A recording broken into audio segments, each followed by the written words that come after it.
Today we're gonna report about Chapter 7 entitled Network Architectures. So the learning objectives are, first, to understand the different major network architectures including 10 megabytes per second Ethernet, 100 megabytes per second Ethernet, Gigabit Ethernet, Token Ring, AppleTalk, FDDI, and ATM. Next is to understand the standards governing network architectures. And lastly, to understand the limitations, advantages, and disadvantages of each standard or architecture. Ethernet. During the late 1960s and early 1970s, many organizations work on methods to connect several computers and share their data. One of these projects was the Aloha Network at the University of Hawaii. From this research, Robert Metcalf and David Boggs, researchers at Xerox Palo Alto Research Center, or PARC, developed an early version of Ethernet in 1972. Then, in 1975, PARC released the first commercial and early version of Ethernet, which allowed users to transmit data at approximately 3 megabytes per second and up to 100 computers with a maximum of 1 kilometer of total cable. Xerox teamed with Intel Corporation and Digital Equipment Corporation in an industry group which is known as the DIX, that stands for Digital, Intel, and Xerox, which is to develop a standard based on Xerox Ethernet and raise the transfer rate to 10 megabytes per second.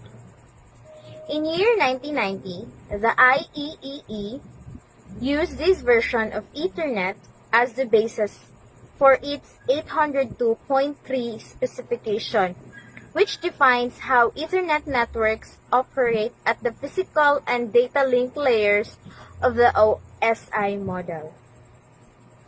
Overview of Ethernet. So Ethernet is a popular network architecture with many advantages. First is the ease of installation. Next, it is low cost. And lastly, its support for different media. Each of these architectures, such as AppleTalk, ATM, and FDDI, shares similar methods for packaging data into frames and uses baseband signaling. Nearly all versions of Ethernet transmit at 10 megabytes per second or 100 megabytes per second, but more recent standard supports transmission at 1 gigabyte per second or 1000 megabytes per second and 10 gigabytes per second or 10,000 megabytes per second. Features include packing data into frames, using CSMA or CD channel access, and using hardware, the MAC address. And Ethernet is divided into 3 categories based on transmission, speed, and media. 10 megabytes per second IEEE standards has 4 major implementations. The first one is 10 base 5, which uses thick coaxial cable. Second is 10 base 2, which uses thinnet coaxial cable. Next is 10 base T, which uses unshielded twisted pair cable, and 10 base F, which uses fiber optic cable. From these four major standards, only the 10 base T and the 10 base F are commonly seen today. 10 base T Ethernet uses category 3, 4, or 5 unshielded twisted pair cable, but also can transmit with shielded twisted pair cable. The exceptionally low cost of both the media and the equipment make 10 base T a bargain for networks that do not require higher transmission speeds. Figure 7-1 shows that a 10 base T Ethernet network wired in a star topology, but 10 base T Ethernet networks use a bus signaling system internally. Each computer is an end node on a cable segment, which eases troubleshooting because any cable failure affects only one computer. The rule for expanding a 10 base T network simply states that no more than 5 cabling segments and no more than 4 hubs may lie between two communicating workstations. This rule ensures that all stations of the network will detect a collision. Due to the delays inherent in repeaters, if more than 4 repeaters or hubs exist between end stations, it is possible that a collision on one end of the network would not be detected by the stations on the other side of the network in time for them to react properly. The IEEE 802.3 specification allows for a total of 1,024 computers on a 10 base T network which is connected with multiple hubs. This limitation of 1,024 computers is due to collision detection algorithm used. When a collision occurs, the algorithm attempts to ensure that no two stations will attempt to retransmit at the same time, thereby causing another collision, and more than 1,024 computers on a network would significantly increase the likelihood that multiple collisions would occur. The biggest limitation of a 10 base T Ethernet is the distance.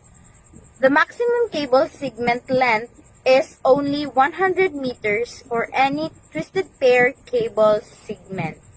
So this table shows the 10 base T Ethernet summary. 10 base F Ethernet uses fiber optic cable.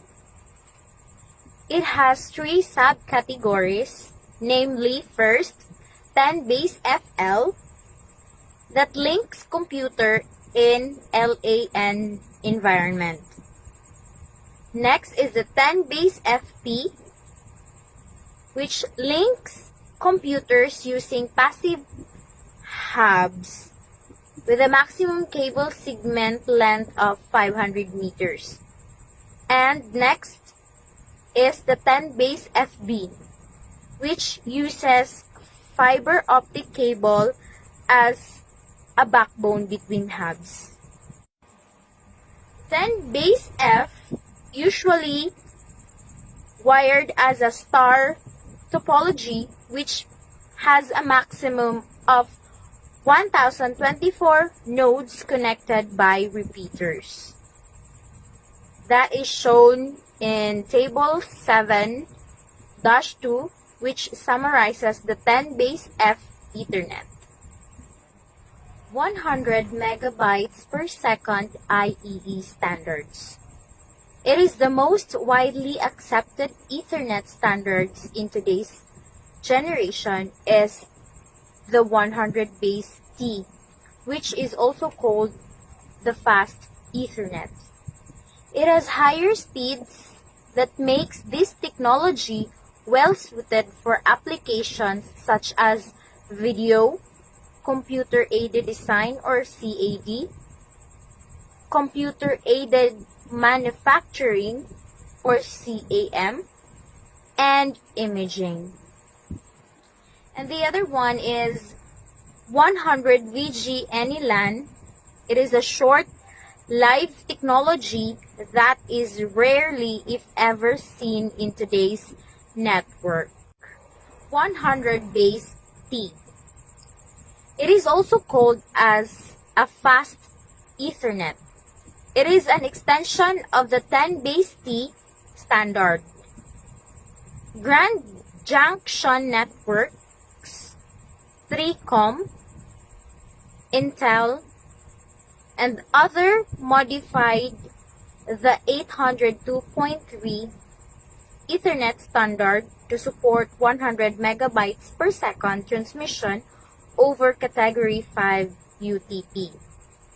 The current IEEE standard for 100 base T is 802.3. 100 base T has three substandards. First is 100 base T4 that has 4 pair category 3, 4, or 5 UTP. Next is 100 base TX, a 2 pair category 5 UTP. And lastly, the 100 base FX, 2-strand fiber optic cable. 100 base T has 2 types of hubs. The first one is class 1, may have only one between communicating devices, and the other one is the class 2, may have maximum of 2 between devices. So figure 7-2, it shows here the switches interconnecting multiple hubs. And in this table 7-3, it shows here the summary of 100 base T Ethernet. Gigabyte Ethernet. A 1 gigabyte per second IEEE 802.3 standards. It is collectively the IEEE identifies various gigabyte Ethernet standards under the general heading 1000 base X.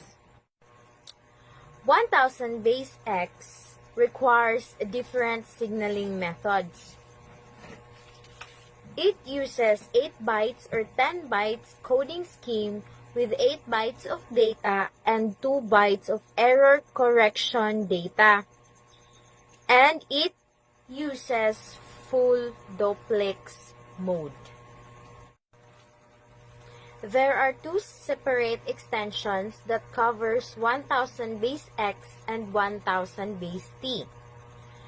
The first one is 802.3 in year 1998, which covers 1000 base X including L, long wavelength laser or fiber optic, S, short wavelength laser or fiber optic, and C, the copper jumper cables. Next is 802.3AB in year 1999, which covers 1000 base T requiring 4 pairs of 100 OHM Category 5 cable or better. 10 GB Ethernet. 10 GB per second IEEE 802.3 AE standards is anticipated ratification in late 2002. It runs only on fiber optic cabling and it uses both single mode and multi-mode. It has a maximum length of 5 kilometers. It uses full duplex. It is likely to be used as network backbone and in storage area networks or SANs. And it enables to scale from 10 megabytes to 10 gigabytes speeds. What's next for Ethernet? The future of Ethernet is bright and fast. Implementations of 40 gigabytes Ethernet are underway. Estimations are the Ethernet could increase tenfold every 4 to 6 years, giving us 100 gigabytes Ethernet by year 2006 to 2008. Terabyte Ethernet or 1000 gigabytes by year 2011 and 10 terabyte Ethernet by year 2015. This kind of mind-boggling speed will be able to transfer data across the city faster than today's CPUs can transfer data to a memory. When internet providers begin using this level of bandwidth to connect to the internet backbone, and when homes and businesses can tap into the bandwidth, extraordinary amounts of information will be at our fingertips.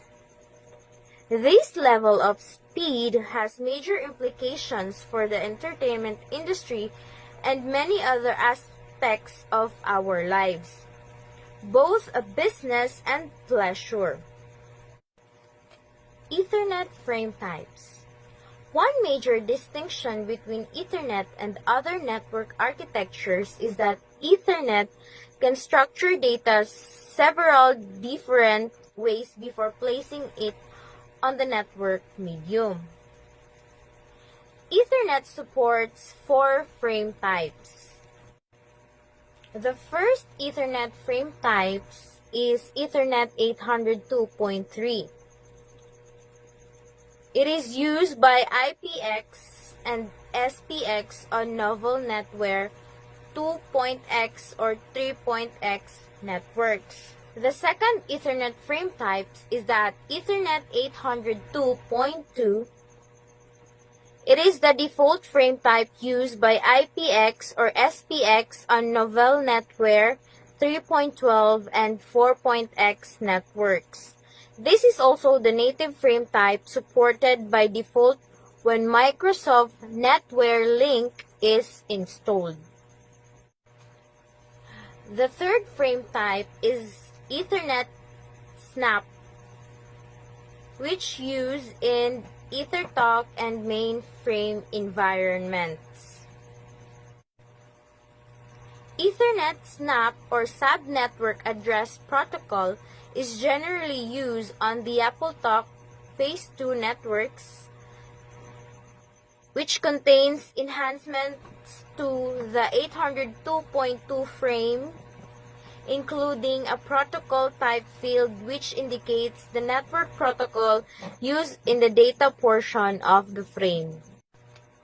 And the last frame type is Ethernet 2 that is used by TCP or IP. Ethernet 2 frames are used in TCP or IP networks. Ethernet 2 frames differ only slightly from 802.3 frames. Rather than using a separate SFD field, the preamble includes that data. The type field replaces the length field and is used much the same way it is used in Ethernet SNAP or SNAP, which to identify network protocol is in the data section of the frame. Types must match for 2 devices to communicate, and a packet size ranges from 64 to 1518 bytes. Ethernet 802.3 is also called Ethernet Raw. It does not completely comply with 802.3 specifications. It is used in novel netware 2.x or 3.x. And in this figure 7-3, it shows the Ethernet 802.3 frame. Segmentation. It is breaking of network down into manageable pieces. It uses switch or router between network segments. And it allows for more efficient network traffic. So in this figure 7-5, it stated that upon adding a switch, it reduces the network traffic. Wireless Ethernet IEEE 802.11b, A, and G. This Ethernet uses access point or AP as the center of star topology network. These workstations have wireless NICs. CSMA or CA access method with acknowledgement for every packet. Handshaking before transmission prevents hidden node problem. 802.11b standard specifies transmission rate of 11 megabytes.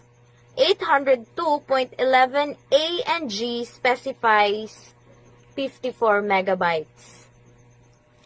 And it has no fixed segment lengths but has a maximum distance, usually 300 feet, with no obstructions. Hello everyone, I'm Haramina Mary Esno, and this is the continuation of Chapter 7, which is the network architectures. So let's move forward to Token Ring. So Token Ring is developed by IBM in the mid-1980s. Token Ring network architecture provides user with fast, reliable transport. So the Token Ring it provides the users a fastest and reliable network. The next is wired in physical star topology. Functions as logical ring. See figure 7, 6 and simulation 7-2. So next is this is the image of Token Ring physical star functions as logical ring. So the figure 7 and 6 is Token Ring networks have a physical star topology but function as logical ring. So next is the Token Ring function. Uses of Token Ring function channel access method. Token Ring networks ensure that all computers get equal time on the network. Next is a computer receives the token from its nearest active upstream neighbor or NAUN. If the token is not used at the time, no nearby computer is sending data, and the computer has data to send. It attaches its data to the token and sends it to its nearest active downstream neighbor or NADN. Also, the function of Token Ring is it provides equal access to all computers, uses larger packets between 4,000 and 17,800 bytes with no collisions. So it means that not colliding. Next is originally operated at 4 Mbps, but newer version increased speed to 16 Mbps. So the newer version has updated and new rapid speed of it. Next is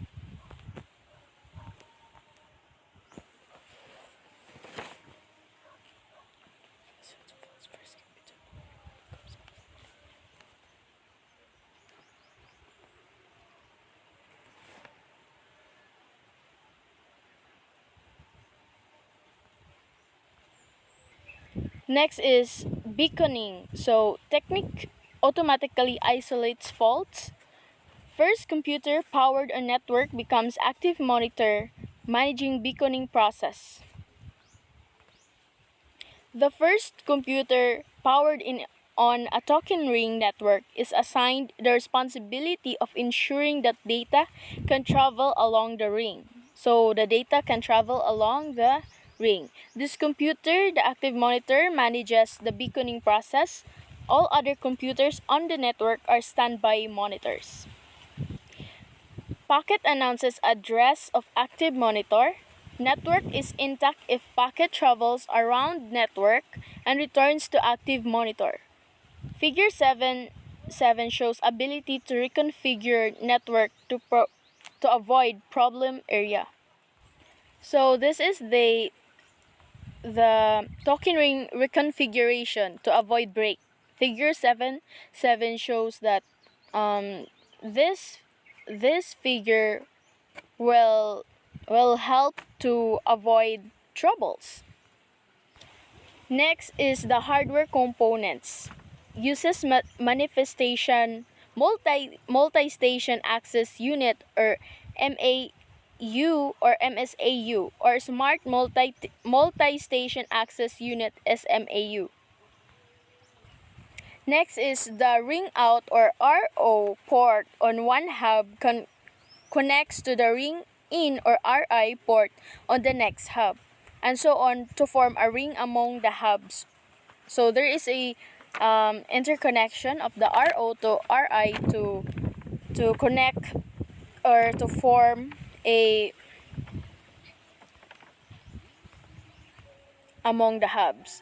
And next is IBM's implementation of token ring allows 33 hubs to be connected in this fashion. With the original token ring hubs, this provides a total of 260 stations per network. However, newer hubs that allow 16 computers per hub double this number. So, the new when we say new, so it's being it's being updated, and the systems, the networks, and the rapid what do you call this? The rapid and fastest transporting networks or data is and it's also it doubles the number compared to the current or former. So next is the cabling in a token ring environment. So in 1984, IBM defined a comprehensive cabling system that specified cable types, connectors, and all other connectors components required for computer networking. This cabling system breaks cables into different types based on the American Wire Gauge or AWG standards that specify wire diameters. So let us see Table 7 to 8 and Table 7-9 summarizes token ring.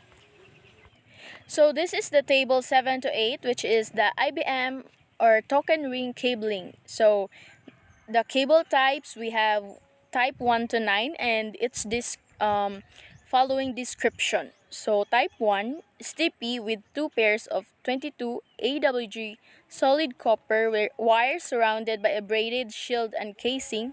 This cable is used to connect computers to MAAUs and can be run through conduit or inside walls.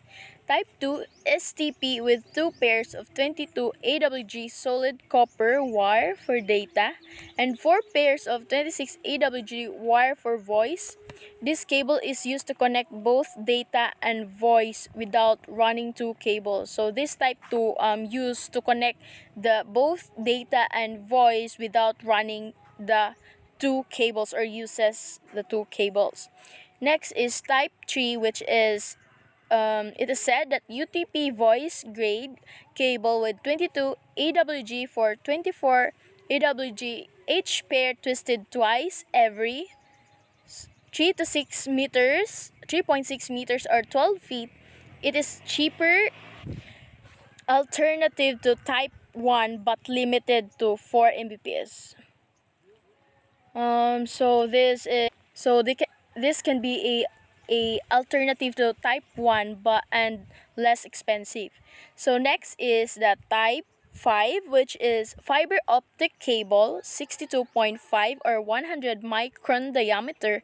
It is used for linking MAAUs over distance. So this the type 5 used to for over MAUs over distance or has farther location.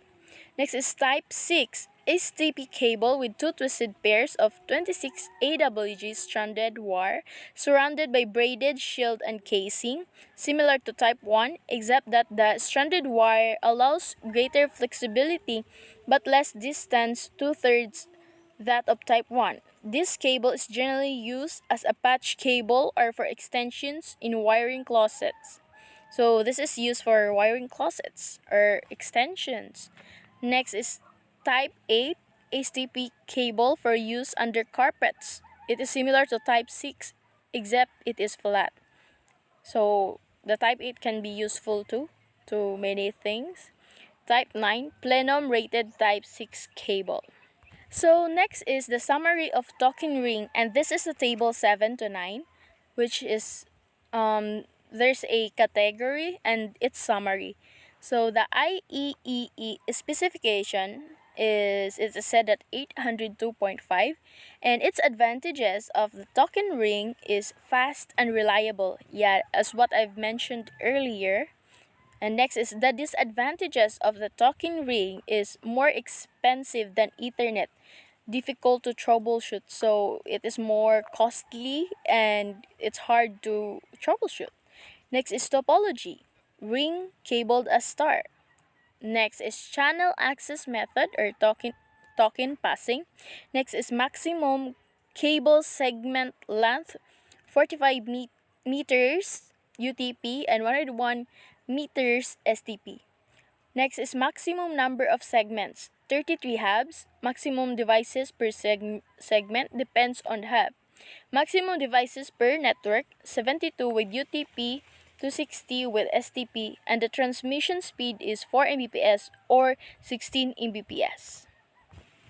Next is the AppleTalk and ArcNet. So let's define first what is AppleTalk. It includes a number of features that allow local area networks to be connected with no prior setup or the need for a centralized router or server of any sort. So, Apple Computer Inc. designed the AppleTalk architecture for use in its Macintosh networks. Um, if I'm not mistaken, this is developed by as what I've mentioned is developed by the Apple, the one that is trendy, and this so meaning to say they're very um, techy, updated, and um, I, IT or computer enthusiasts, and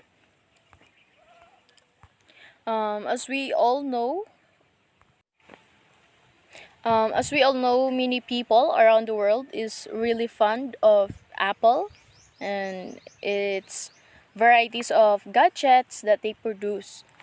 Sometimes yearly or monthly, or we don't know. It depends on the availability of their product and what they produce. And many people are very fond of it. ArcNet rarely used today. As its introduction, AppleTalk referred to the networking protocols and the hardware used to connect computers. So this is the hardware where to connect computers. In 1989, Apple changed AppleTalk's definition to refer the overall architecture of the network and added the term local talk to refer to the cabling system. Simple, easy to implement network architecture uses built-in network interface on Macintoshes. So wow, built-in is amazing. And next is AppleTalk refers to overall network architecture, while LocalTalk refers to cabling system. So we now know the difference of the AppleTalk. Again, AppleTalk is for network architecture and LocalTalk refers to cabling system. Next is uses dynamic addressing scheme. Computer chooses numeric address and broadcasts it to make sure it is unused. Next, so this is the continuation of the Apple environment, and next is the phase 1. The original version of AppleTalk, now referred to as AppleTalk Phase 1, supported only 32 computers per network, and even those could use only local talk cabling. Including hubs and repeaters increased the number of computers to 254. So as the time goes by, if that network will be updated and new, so the computers will be plenty or having more and more. When Apple next is the phase 2, which is they was in 1989 it introduced EtherTalk and Token Talk, which allow Apple Talk protocols to operate over Ethernet and token ring networks respectively. This increased the number of computers that an Apple Talk network can include to more than 16 million. So that would be the end of my topic. And before I end it, let's wrap it up. And I just want to review or clarify some important key terms or um, vocabularies or definitions of my topic that I was being discussed earlier. So let's have a quick review. I just want to um, clarify. So beaconing, the signal transmitted on a token ring network to inform network computers that token passing has stopped due to error. Next is local talk. The cabling system used by Macintosh computers support for local talk is built to every Macintosh. Next is multi-station access unit, an active hub in token ring network. Next is nearest active downstream neighbor, used in a token ring environment to describe the computer to which a computer sends the token. Next is nearest active upstream neighbor, used in a token ring environment to describe the computer from which a computer receives the token. Token ring, a network architecture developed by IBM and which is physically wired as a star but uses token passing in a logical ring topology. Lastly is Token Talk, the standard for sending Apple Talk over token ring cabling. So that's it, guys. I hope you have learned something new or a little bit of my discussion, and thank you for listening. The next topic would be the Fiber Distributed Data Interface. It uses the token passing channel access method while also using dual counter-rotating rings for redundancy. As shown in the figure 7-10, FDDI transmits at 100 megabytes per second and can include up to 500 nodes over a distance of 100 kilometers or 60 miles. Like a token ring, FDDI uses token passing. However, networks are wired as physical ring and uses no hub. However, devices called concentrators can serve as a central connection point for buildings or individual sites in campus setting. Figure 7-10 shows that an FDDI network handles token passing differently than token ring. As in token ring, an FDDI token passes around the ring. However, unlike token ring, when the computer possessing the token has more than one data frame to send, it can send the next frame before the initial data frame fully circles the ring. The computer can avoid data collision by calculating the network latency and waiting an appropriate interval before sending the next packet. This process transmits data more quickly around the network. Also, once a computer finishes sending its data, it can immediately pass along the token. It need not to wait for confirmation of the data's receipt. The data doesn't need to completely circuit the ring before the token may be passed on. FDDI supports the capability to assign a priority level to a particular station or type of data.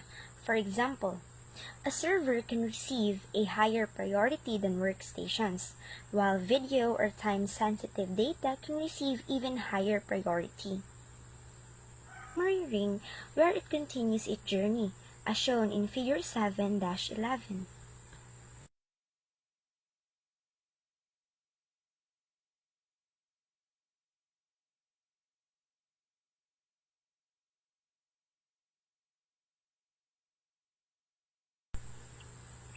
An FDDI uses two types of NICs, the dual attachment stations and the single attachment stations. DAS, are the so-called dual attachment stations, attached to both rings, are intended for use in servers, concentrators, and other devices that require full reliability. SAS also is connected to only one ring and are intended for individual workstations that are attached to concentrators. These stations still benefit from the reliability of the dual rings in FDDI because the concentrators to which they are attached are usually also attached to both rings. The summary of FDDI is that its IEEE specification is none, and it uses ANSI X3 T9.1.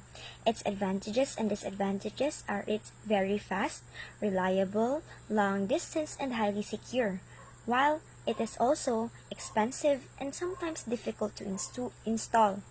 Its topology is ring. Its cable type is fiber optic. The channel access method used was token passing. The maximum total network length is 100 kilometers. The maximum number of devices per network is 500, and its transmission speed is over 100 megabytes per second.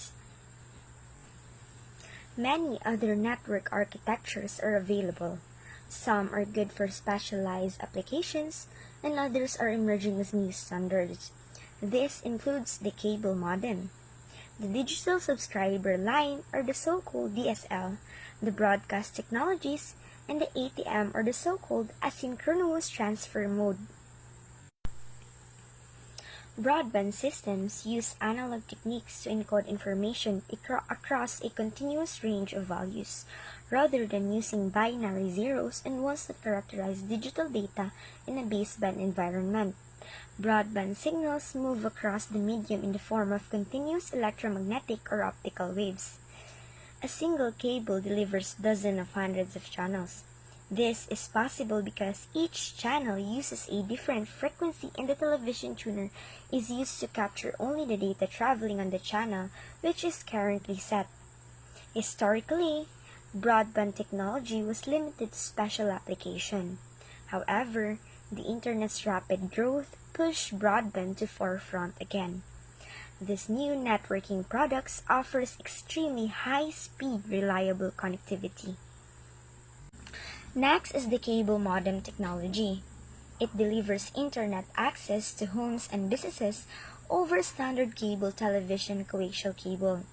Its official standard is Data over Cable Service Interface Specification, or the so-called DOCSIS. It uses asymmetrical communication with different downstream and upstream rates.